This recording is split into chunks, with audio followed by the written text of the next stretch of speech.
Professor doctor شریف احمد آسی کرنالی ایک مشہور شاعر ہیں اتے صدارتی ایوارڈ یافتہ ہیں۔ سمر بانو دے شوہر اپنے آپ کو سمر بانو دے بغیر ادھورا تصور کریں دن، کیوں جو این بہادر عورت اپنے شوہر دی شاعری اچ نکھار پیدا کیتا۔ شرف انسان کا بڑھانے کے لیے آپ آئے، فرش کو عرش بنانے کے لیے آپ آئے۔ سمر بانو ہاشمی کے 2 شعر سنا رہا ہوں۔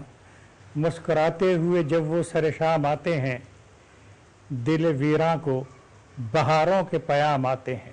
میں سمجھتا ہوں کہ انسان کی زندگی میں خوش نصیبی کے بہت سے مواقع آتے ہیں، تو ان مواقع میں ایک بہت اہم موقع وہ ہے جب سمر بانو ہاشمی سے میری شادی ہوئی اور یہ میرے گھر تشریف لائیں۔ حقیقت یہ ہے کہ اگر گھر میں ایک ایسی خاتون آ جائیں رفیقہ حیات کے طور پر جو ہم مزاج ہوں، ہم خیال ہوں، تو زندگی بہت اچھی گزرتی ہے۔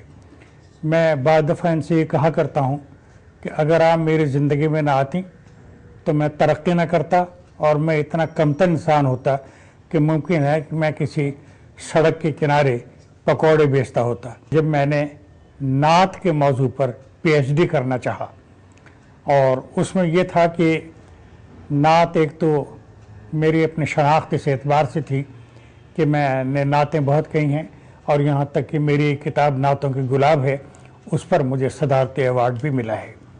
تو اس بنا پر میں نے یہ چاہا کہ میں جو پی ایچ ڈی کروں تو وہ نعت کے حوالے سے۔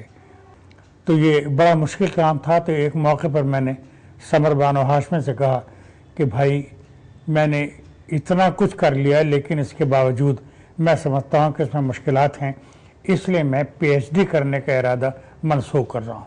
انہوں نے کہا کہ ہرگز ایسا نہیں ہوگا، تمہیں پی ایچ ڈی کرنا ہوگا، اور اس سلسلے میں مجھے دھکے دے دے کر کمرے میں بند کر دیتی تھی اور خود باہر نکل کر کمرہ بند کر کے قفل لگا دیتی تھی، مطالعہ کرو مطالعہ کرو مطالعہ کرو، اور آج جتنا مطالعہ کرنا ہے اس کے بعد تم مجھے اطلاع دینا تاکہ میں دروازہ کھولوں اور تمہیں کھانا کھلاؤں۔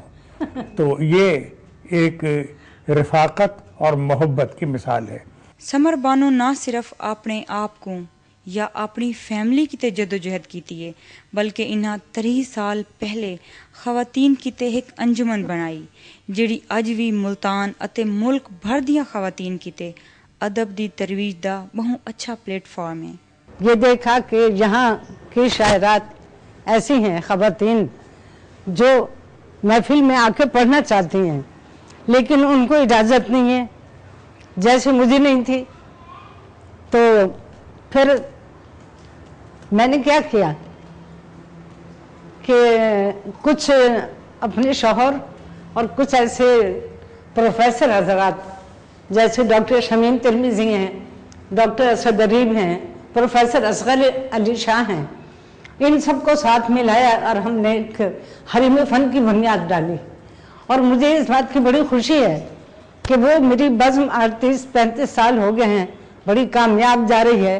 پھر ہم نے بہت سے لوگوں کو اپنے ساتھ ملایا، جس میں پروفیسر حضرات تھے، اس میں میں خواتین جو بکس لکھتی ہیں ان کی اوپننگ کراتی ہوں، تنقیدی محفلیں، مرد حضرات بھی شامل ہوتے ہیں اور خواتین بھی۔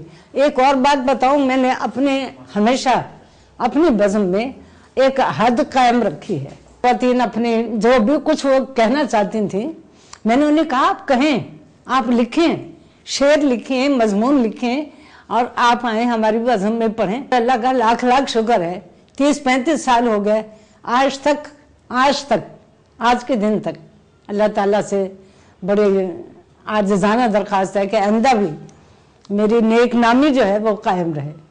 کبھی کوئی ایسی بات نہیں ہوئی کہ کسی نے کہا ہو کہ جی وہ تو مردوں کی محفل ہے ہم کیوں جائیں۔ مرد اتنے اچھے مرد ہوتے تھے، وہ تنقید کرتے، پروفیسر عموماً پروفیسر یا شاگرد، تو وہ بڑا احترام کرتے تھے خواتین کا۔ اگر خاتون چاہے تو وہ اپنا احترام کرا سکتی ہے۔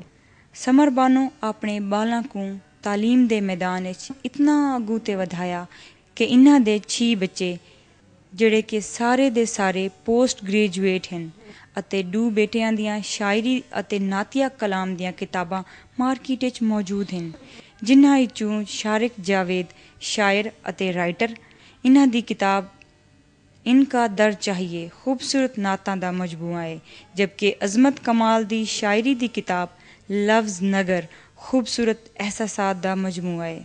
ਸਮਰ ਬਾਨੋ ਔਰਤਾਂ ਦੀ ਤਰੱਕੀ